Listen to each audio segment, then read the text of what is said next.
دائما مستمعينا ومشاهدينا ضمن حلقة اليوم من برنامج صائمون، وينضم إلينا أستاذ يزيد الفايز كمواطن أردني مقيم في تكساس دالاس.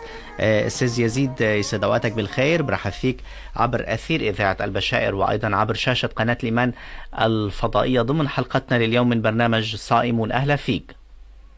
يا صباح الورد وصباح الخير لكل متابعينا في الوطن العربي. أهلا فيك عزيزي، رمضان كريم عليك وعلى أهلنا بالأردن وأيضا الجاليات العربية اللي موجودة عندك. كيف عم تكون أجواء شهر رمضان المبارك وصائمون في الغربة يعني أستاذ يزيد؟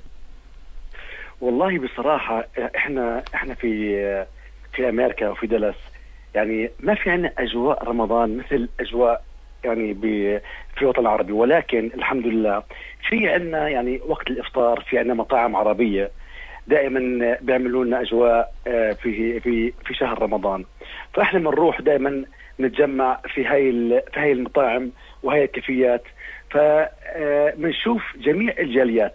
يعني احنا اليوم كنا في إفطار في مطعم ياسمين بدلس، ما شاء الله اليوم كان في كل الجالية العربية موجودين، من السودان، من الأردن، من لبنان، من مصر، من فلسطين، من العراق. يعني أجواء جميلة. نعم. ولكن أخوي صدقا اللي بيكون متغرب، يعني أنا دائما أتمنى أن أكون بشهر رمضان بين أهلي وبين ربعي. نعم.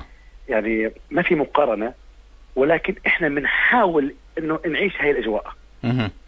ماذا عن الأجواء الرمضانية بالأردن؟ ماذا دائما تتذكر من هذه الأجواء؟ طفولتك لما بلشت تصوم مبكرا، يعني لما بتنزل حاليا قد ايه بتكون الأجواء هالقد دافئة، قد ايه فعلا تشبه شهر رمضان المبارك وتعوض عن تعب الصيام وأداء هذه الفريضة لكل عام؟ على فكرة أنت سألتني سؤال قوي جدا اليوم وأنا مروح. فإحنا في أمريكا ما في عنا، يعني لما تروح بتكون الحارة أو المنطقة اللي أنت فيها هادية.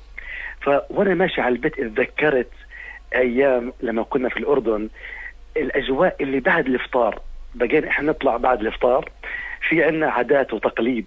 أكيد عندكم في لبنان يعني نفس الأردن. نعم. اللي إحنا كنا نجيب الخريسة. الخريس نحطها في سلك ونولع الخريس ونصير نعمل زي ايش، زي طبعا هو غلط، ولكن يعني احنا نولع نار ونجيب الصواريخ هاي اللي بتولع وبتطير وبتصير تفقع بالجو.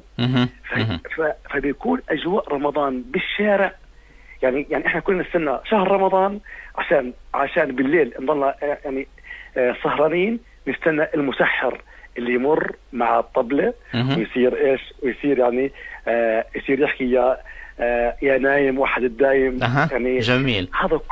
هاي الاشياء كلها احنا نفتقدها في امريكا، ويعني ما بنشوفها. نعم. يعني ما بتلاقي حدا بالشارع. صحيح. العادات تختلف طبعا، ويمكن هذه الدول لا تؤمن يعني بهذه المناسبات حتى تقدروا يمكن تمارسوها بشكل كبير. دائما تحاول انك تعيش شهر رمضان بالأردن وتعوض صيامك بالغربة من وقت لآخر أستاذ يزيد؟ والله شوف، أنا بصراحة اليوم يعني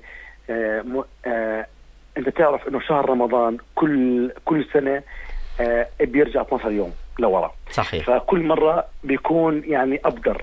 فإحنا اللي بنكون مغتربين دائما بتكون عندنا، يعني أنا عندي بالسنة يعني عندي زيارتين. بنزل بشهر واحد اللي هي وقت العطلة، وبرجع على الصيف. فشهر رمضان بيجي بوقت كل المغتربين في أمريكا أو يعني في العالم اوكي ما بيقدروا ينزلوا بهذا الشهر، لأنه بيكون في مدارس. يعني في أمريكا بيكون بيكون وقت العمل وقت المدارس. فالناس بتنزل على البلاد لما يكون في عطلة مدرسية. نعم.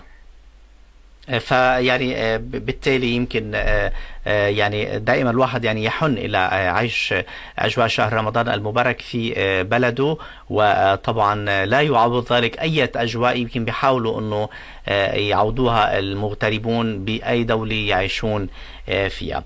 أستاذ يزيد الفايز، كمواطن أردني مقيم في تكساس دالاس، جزيل الشكر لمشاركتك معنا، وأهلا وسهلا فيك دائما. رمضان كريم، وإن شاء الله رمضان القادم تكون عم تعيش أجواء رمضان والعيد بالأردن مع العائلة والأصدقاء وأجواء الأردن. شكرا لك وأهلا وسهلا فيك دائما.